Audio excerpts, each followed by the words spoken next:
যাজ্ঞসেনীর খুলছে শাড়ি, টানছে ধরে দুঃশাসন। দায় ছিল যার গর্জে ওঠার, নিচু মাথায় সে ৫ জন।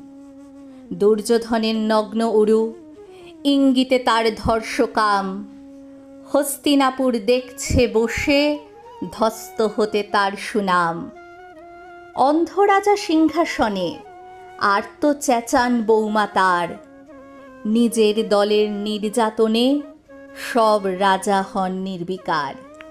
কর্ণ বসে হাসছে হাহা, রাজার দলের লোক তো সে। শর্তবিহীন সমর্থনেই তাবৎ আরাম সুখ বসে।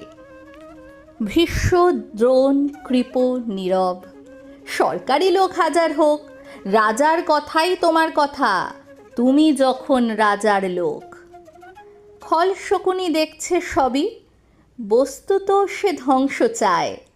ঘরের মাটি লাল হয়ে যাক দেশ বিভাগের যন্ত্রণায়।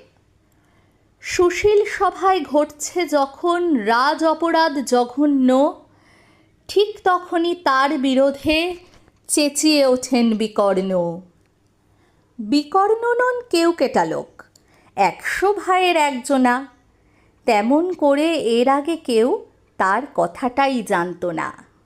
যত গৃহে কারেন্নিরা, অন্তত তা নেই লেখা।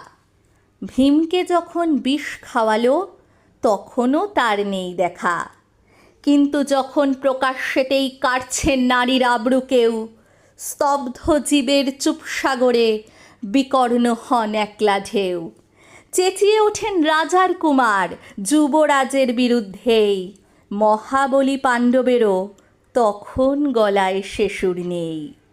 রাজাও যখন নীরব থেকে সায় দিয়ে যায় ধর্ষণে, ঠিক তখনই সমস্ত যুগ বিকর্ণদের শর্ষণে।